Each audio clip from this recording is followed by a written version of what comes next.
NCIB ಟೈಮ್ಸ್ಗೆ ಸ್ವಾಗತ. ನಾನು ದರ್ಶನ್ ಹುಣಸೂರು. ಕೇಂದ್ರದಲ್ಲಿ ಬೃಹತ್ ಕೈಗಾರಿಕೆ ಹಾಗೂ ಉಕ್ಕು ಸಚಿವರಾಗಿ ಅಧಿಕಾರವನ್ನು ವಹಿಸಿಕೊಂಡ ನಂತರ ಮೊದಲ ಬಾರಿಗೆ ರಾಜ್ಯಕ್ಕೆ ಆಗಮಿಸಿದಂತಹ ಮಾಜಿ ಮುಖ್ಯಮಂತ್ರಿ ಎಚ್.ಡಿ. ಕುಮಾರಸ್ವಾಮಿ ಅವರನ್ನ ಜೆಡಿಎಸ್ ಕಾರ್ಯಕರ್ತರು ಅದ್ದೂರಿಯಾಗಿ ಸ್ವಾಗತ ಕೋರಿದ್ದಾರೆ.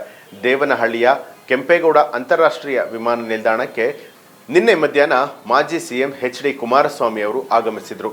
ಎನ್ಡಿಎ ಮೈತ್ರಿಕೂಟದಲ್ಲಿ ಕೇಂದ್ರದ ಬೃಹತ್ ಕೈಗಾರಿಕೆ ಹಾಗೂ ಉಕ್ಕು ಸಚಿವರಾಗಿ ಪ್ರಮಾಣ ವಚನವನ್ನು ಸ್ವೀಕರಿಸಿದ ಬಳಿಕ ರಾಜ್ಯಕ್ಕೆ ಆಗಮಿಸಿದ ಹಿನ್ನೆಲೆಯಲ್ಲಿ ಪಕ್ಷದ ಮುಖಂಡರು ಬೃಹತ್ ಸಂಖ್ಯೆಯಲ್ಲಿ ಸೇರಿ ವಿಮಾನ ನಿಲ್ದಾಣದಲ್ಲಿ ಅದ್ದೂರಿಯಾಗಿ ಬರಮಾಡಿಕೊಂಡರು.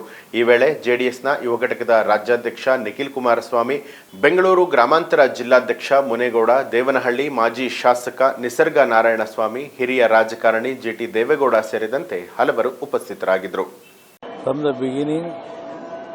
You are the permanent devotee of Lord Venkateshwara. In this parliament, Honorable Prime Minister Narendra Modi ji has given me the big departments.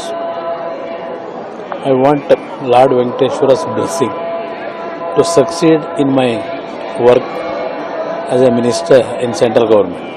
For that I came here, I prayed Lord Venkateshwara to give me a strength in my successful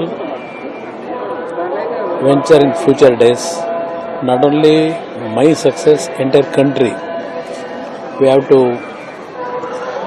come to the expectation of the Prime Minister and also for the development.